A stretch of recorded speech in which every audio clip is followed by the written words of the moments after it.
Megastar Chiranjeevi గారు.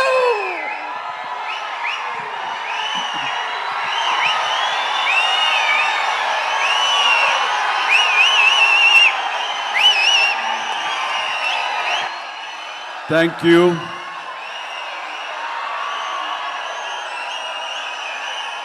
దూర ప్రాంతాల నుంచి, ఇక్కడ ఈ సిటీ నుంచి, చుట్టుపక్కల నుంచి, 2 రాష్ట్రాల్లోనే కాకుండా ఇతర రాష్ట్రాల నుంచి కూడా వచ్చేటువంటి ప్రతి ఒక్కరికి, మా మెగా ఫ్యాన్స్ అందరికీ హృదయపూర్వక నమస్కారం. అలాగే మీకు నూతన సంవత్సర శుభాకాంక్షలు, అలాగే ముందస్తుగా సంక్రాంతి శుభాకాంక్షలు.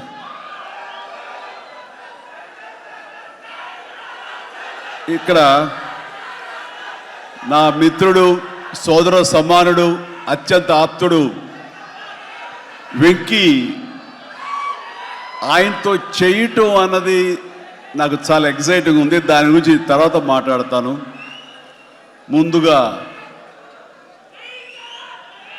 ఏంది వెంకీ సంగతి అంటే అదిరిపోద్ది సంక్రాంతి అని.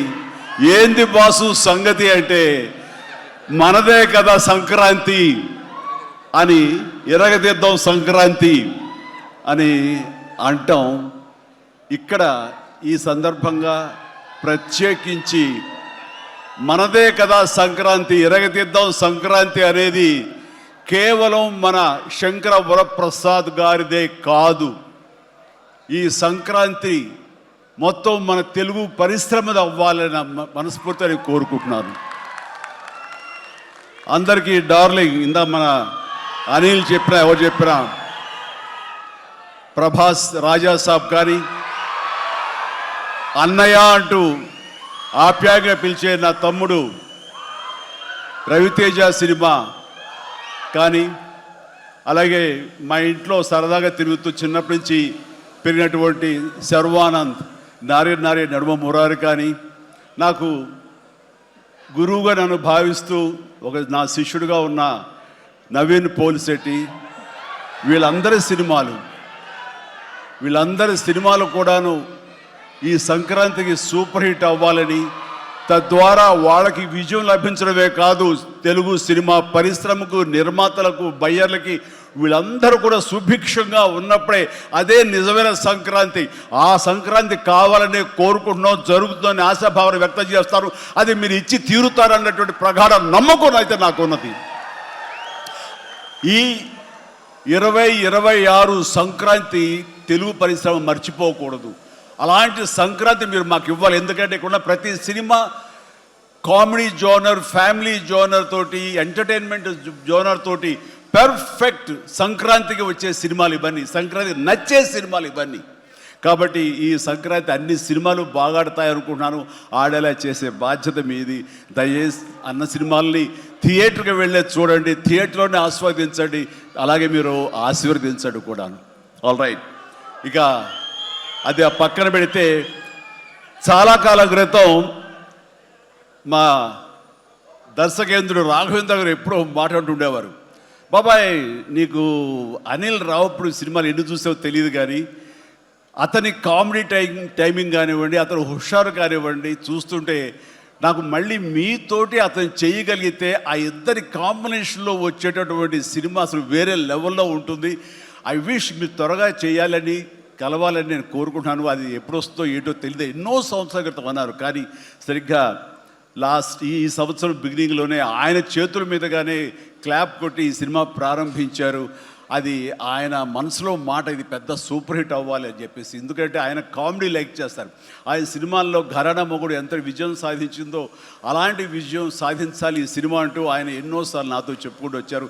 ఎన్నోసార్లు సెట్కి రావాలి నన్ను పిలవేయడం కూడా మరి మీరు అడిగారు, మనమే పిలవలేదు. ఆయన ఎవరైనా హీరోయిన్లు ఉన్నప్పుడు మాత్రమే వస్తాను, ఏదైనా హుషారుగా వస్తుంది అంటుంటారు ఆయన. అది కుదరలేదు ఎందుకో.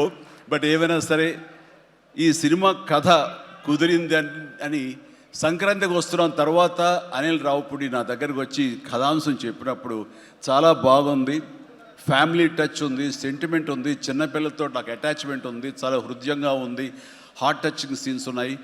ఇలాంటి సినిమాకి ఆ కామెడీ జోనర్ సినిమా కలిస్తే కనుక నీ స్టైల్లో చాలా బాగుంటుంది. నాది ఒక ఎస్పీజీ క్యారెక్టర్ కాబట్టి ఇది నేను కొంచెం వైవిధ్యంగా డిఫరెంట్గా చేస్తే కనుక డెఫినెట్లీ బాగుంటుంది, డిజైన్ చేద్దామంటే అస్సలు వైవిధ్యం వద్దండి. మీరు ఏ సినిమాలు అయితే గతంలో చేశారో, ఏ దొంగ మొగుడు, ఘరణ మొగుడు, రౌడీ అల్లుడు, అన్నయ్య, ఇలాంటి సినిమాలు ఏవైతే ఉన్నాయో, ఇది చంటబ్బాయి, నాకు అలా ఉంటే చాలు. ఎందుకంటే అలాంటివి అప్పట్లో జనం చూశారు, వాళ్ళందరూ ఇప్పుడు చాలా పెద్దవాళ్ళు అయిపోయారు, వాళ్ళకి అది గత స్మృతులు, చాలా తీపి జ్ఞాపకాలు. ఇప్పుడున్న జనరేషన్ మీరు అవి ఎలా చేస్తారో కూడా వాళ్ళకి వాళ్ళకి ఏమీ తెలియకపోవచ్చు. కానీ అది ఇది తెలిసిన మధ్యలో పుట్టి మాలాంటి వాళ్ళం అది మళ్ళీ ఈ జనరేషన్ గుర్తు చేసి మీరంటే ఏమిటో తెలియచెప్పాలన్న నా ప్రయత్నానికి మీరు చెయ్యాలి. ఆ విధంగానే అన్నందుకు ఐ థింక్ ఓకే ఇంకా అలా చేయటం అంటే కనుక అది నా కేక్ ఒకటే. మీతో అలా చూడాలి నా కోరిక. అంటూ ఎప్పుడెప్పుడు సినిమాల్లో ఏవేమి సీన్స్ ఉన్నాయో అవన్నీ కూడా పొందుపరిచి ఒక క్యాప్సూల్లా చేసి ఆయన దాన్ని ఫోన్లో పెట్టుకునేవారు.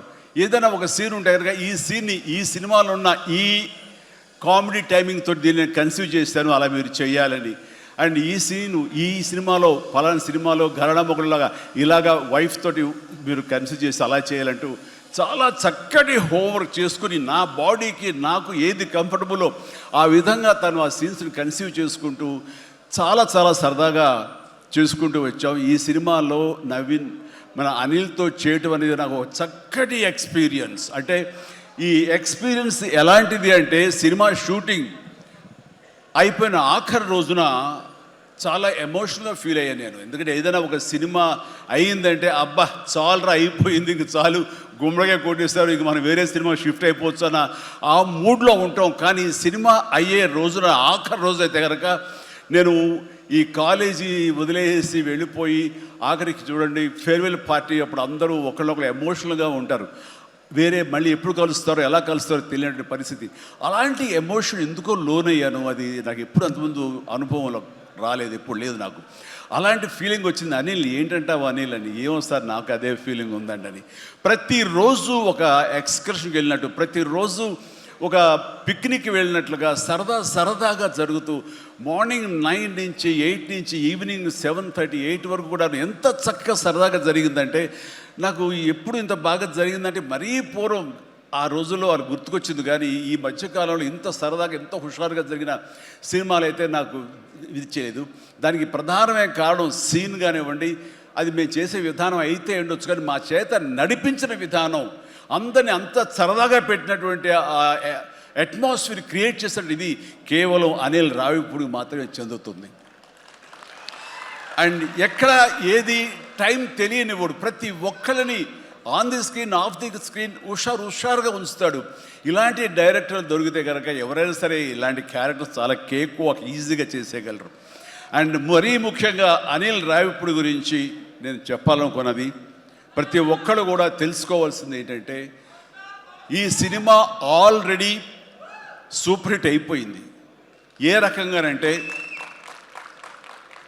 బడ్జెట్ పరంగా విత్ ఇన్ ది లిమిట్, అలాగే డేస్ పరంగా అనుకున్న దానికంటే తక్కువ రోజుల్లో ఇది అత్యద్భుతంగా తీయగలిగాడు. ఒక సినిమా సూపర్ హిట్ అయిందని ఎలా చెప్పగలవంటే డైరెక్టర్ మొత్తం తన గ్రిప్లో ఉంచుకుని అది బడ్జెట్ దాటనివ్వకుండా విత్ ఇన్ ది టైం చేయగలటం అనేది ఆ సినిమాకి అది మొదటి సక్సెస్. ఎన్ని సినిమాలు ఈ రకంగా ఉన్నాయో చెప్పండి అంటే చాలా తక్కువగా మనం లెక్క పెట్టుకోవాలి. ఆ రకంగా ఇది మొదటి విజయం సాధించింది. రెండో విజయం రేపు 12వ తారీఖున ప్రజల ముందు మీరు నిర్ణయిస్తారు ఎంత ఘన విజయం మీరు మాకు ఇస్తారు అన్నది. ఇక ఈ సినిమా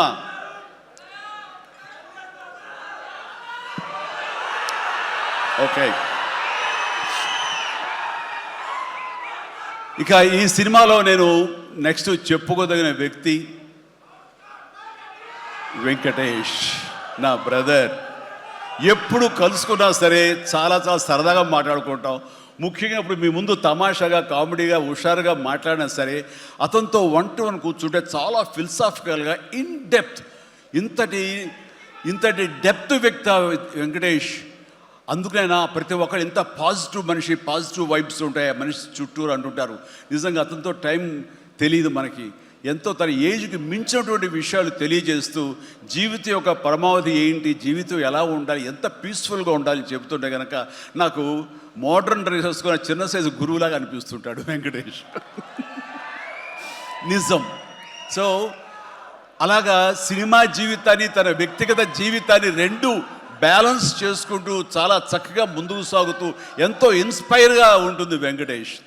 ఇక ఈ సినిమాకి వచ్చేసరికి ఎలా కుదిరింది, ఇందాక అనిల్ రావిపూడి చెప్పాడు, ఆ హింట్ ఇచ్చింది మీ ఇద్దరం కలిపి చేసేలాగా ఏదైనా ఒక ఎపిసోడ్ క్రియేట్ చేసి అక్కడ వినియోగించుకుందాం, మా ఇద్దరు కాంబినేషన్ సినిమాకు ఉపయోగపడే విధంగా సినిమాలో అంతర్భాగంగా ఉండేలాగా అన్నందుకు అని చెప్పిన విషయం ఎలాగా ఇదేంటంటే, ఒక 5 ఏళ్ల క్రితం అనుకుంటా మీ ఇద్దరం అమెరికా వెళ్ళాం. లాస్ ఏంజల్స్ వెళ్ళినప్పుడు అక్కడ మిత్రుడి ఇంట్లో కూర్చున్నప్పుడు అంత ఎదురు కూర్చొని పిచ్చాపాటి మాట్లాడుకుంటుండగా వాళ్ళు ఎవరు అబ్బా మీ ఇద్దరు చూస్తుంటే చాలా బాగుందండి, ఒక స్టిల్ తీసుకుంటామంటూ వాళ్ళు స్టిల్ దిగిపోతుంటే ఆగండి తీయదు చిరంజీవి కూర్చుంటారు, నేను నిలబడతాను అని చెప్పేసాడు. అదేంటి వెంకీ అలా కాదు, నేను నిలబడతాను అన్నాను. లేదు ఇది నా మైండ్ లోపల ఎప్పటి నుంచో మీరు అట్లా బాస్లో కూర్చుంటే కనుక కాలు మీద కాలు వేసుకుని నేను వెనకాల నిలబడి ఉంటాను.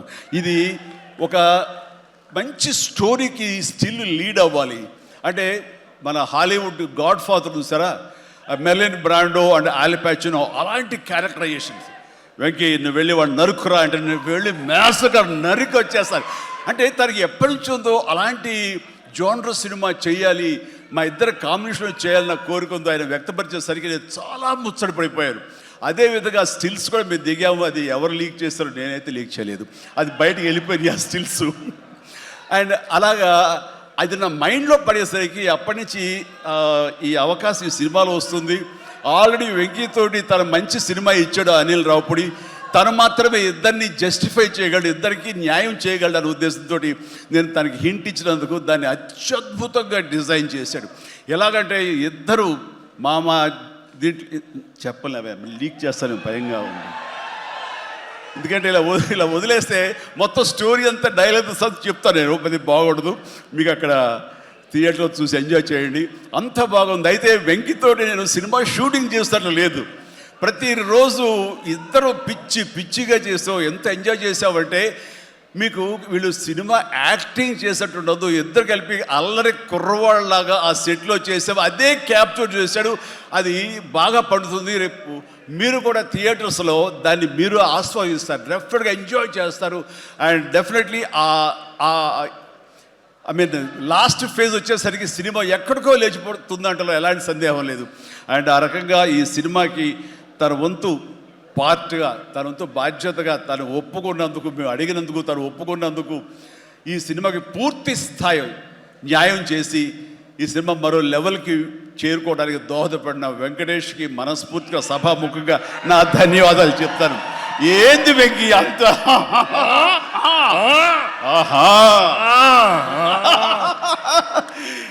ఇదే సరదా. అండ్ నేను చాలా చెప్పను కానీ సినిమా చూస్తే కనుక నేను ఎంత చెప్పినా సరే తక్కువే అవుతుంది, మీరు ఎంత ఊహించుకున్నా సరే అది తక్కువే అవుతుంది. సినిమా చూడండి, మేము చేసినటువంటి 18 రోజులు అనుకుంటా చేశారు వెంకీ. ఈ 18 రోజుల్లో ఒక 7-8 రోజులు సీన్స్, ఒక 5 రోజులు 6 రోజులు సాంగ్, ఇంకా 2 days చిన్న ప్యాచ్ వర్క్. ఈ రోజుల్లో ప్రతిదీ ఎంత అంటే ఇంకా ఎంజాయ్ చేశాను, ఇది షూటింగ్ చేసినట్టు అనిపించట్లేదు. ప్రతి సినిమా ఇలాగే ఉంటే ఎంత బాగుంటుందా అని అనిపిస్తుంది నాకు. అందుకని మనస్ఫూర్తిగా సభాముఖంగా అందరి సమక్షంలో వెంకటేష్కి ఇది మన ఇద్దరి మధ్య ధన్యవాదాలు తెలియజేస్తూ, ఇది మచ్చు తురక.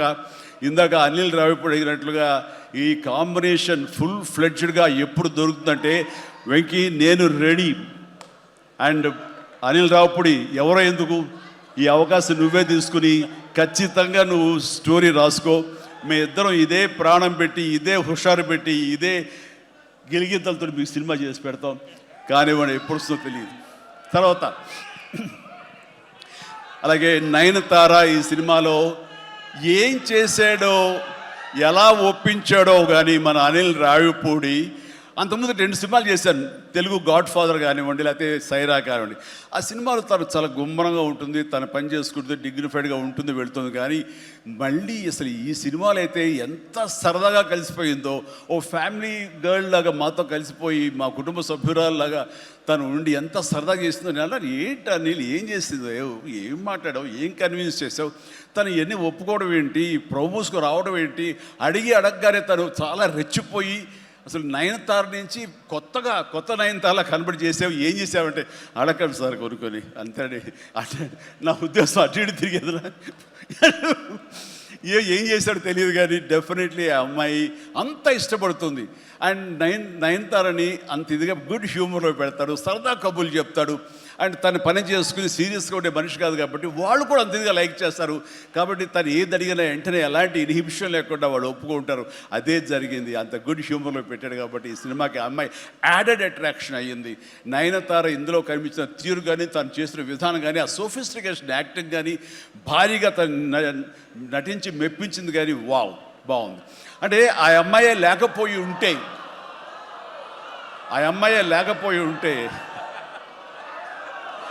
వావ్,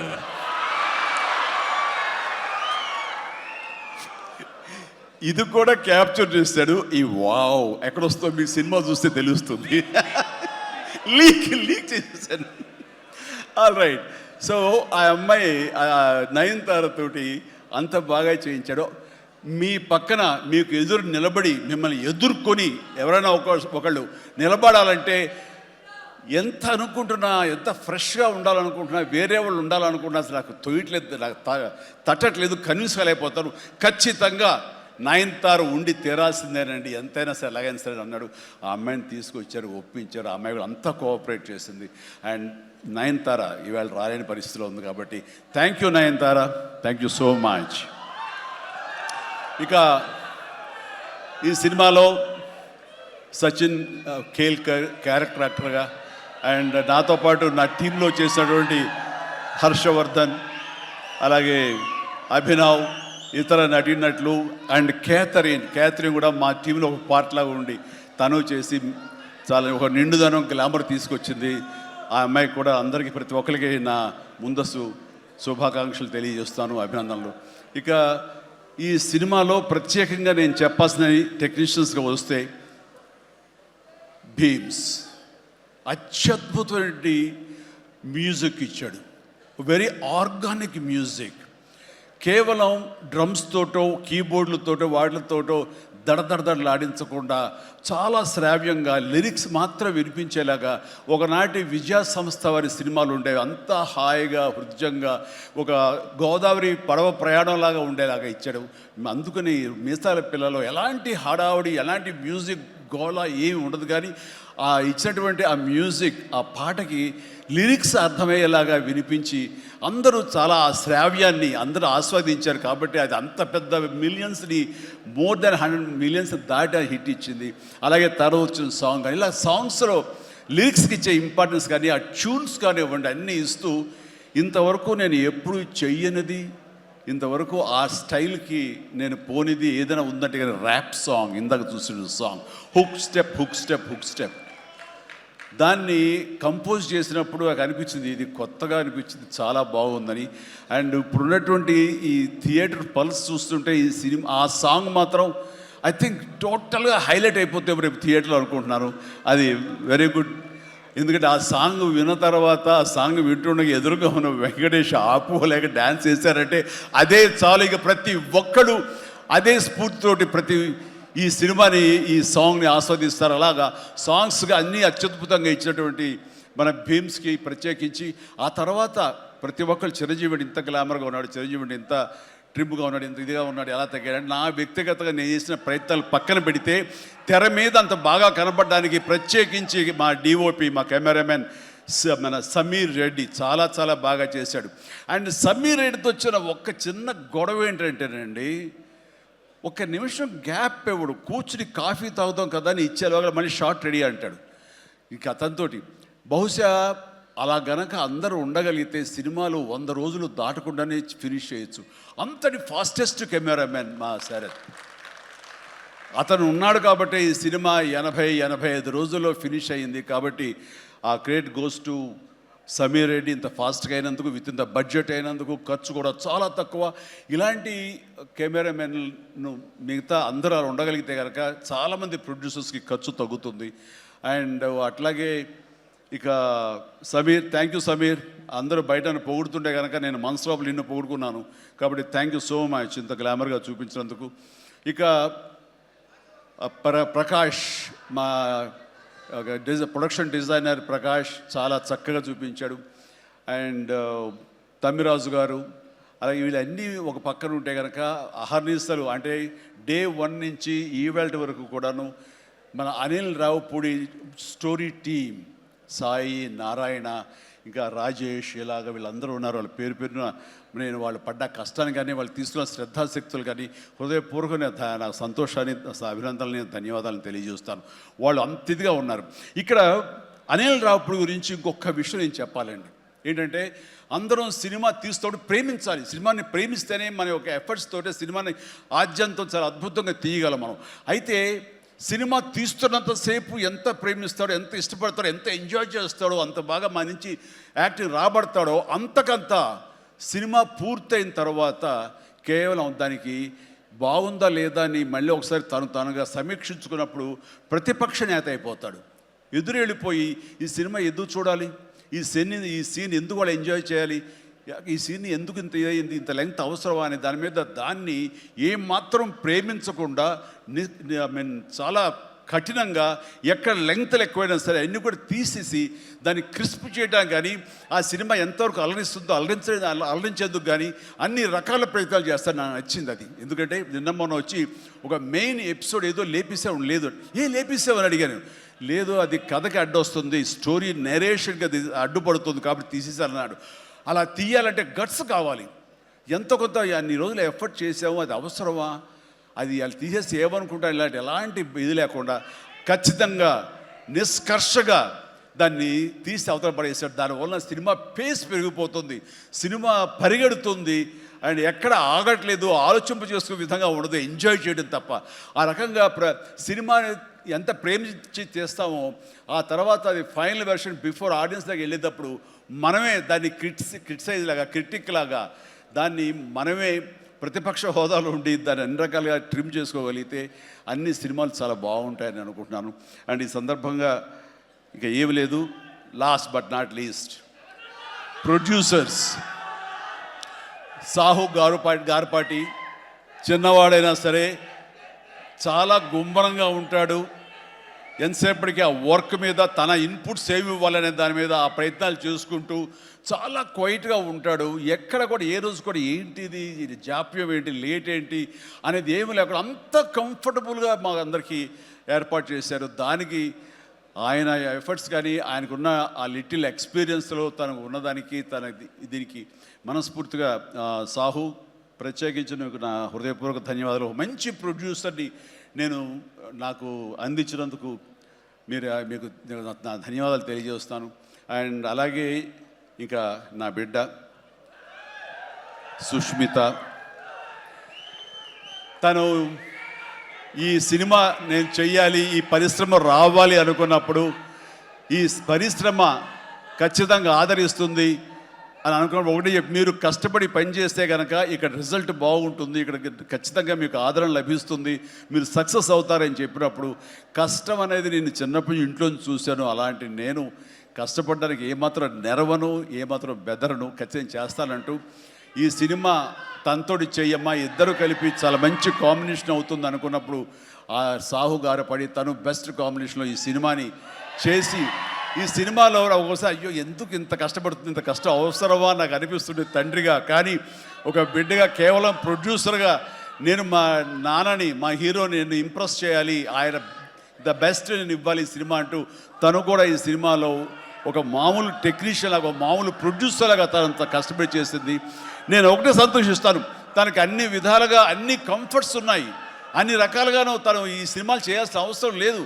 తన ఫ్యామిలీని చూసుకుంటుంటే కనుక గడిచిపోతుంది ఈ జీవితం అంతా. కానీ అలా కాదు, నేనేదో సాధించాలి, నువ్వు సాధించి చూపించావు, లైఫ్లో ఎంతోమంది మార్గదర్శకంగా ఉన్నావు, అలాంటి నిన్ను ఆదర్శంగా తీసుకుని మేము ప్రూవ్ చేయాలి అనే దాంట్లో ఉంది.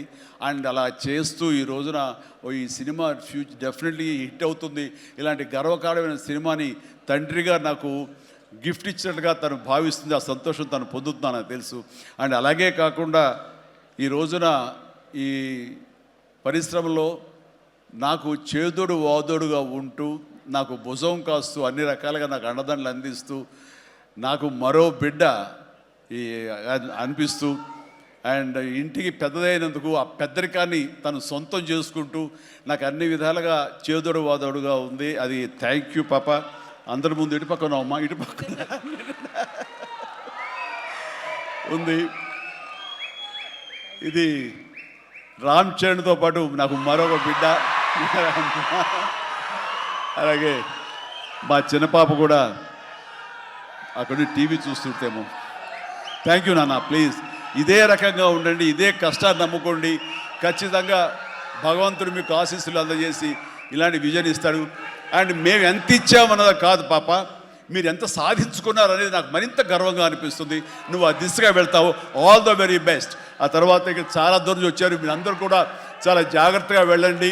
మీ తల్లిదండ్రులు అందరూ కూడాను మిమ్మల్ని చూసి ఆనందపడాలి. మీ యొక్క సుదీర్ఘమైన జీవితాన్ని చూసి వాళ్ళు ముచ్చట పడాలి. అండ్ ప్రతి వాళ్ళు ఏదైనా సాధించాలనే ఒక దీంతో ఉండాలి. కాబట్టి నాకు తెలుసు నా అభిమానులు ఎప్పుడు కూడా నన్ను ఇన్స్పిరేషన్గా తీసుకుని మీరు అభివృద్ధిలోకి వస్తారని తెలుసు. And thank you. ఇదే అభిమానం, ప్రేమ మీరు నా మీద ఎప్పుడు చూపించాలి. Thank you so much. I love you all.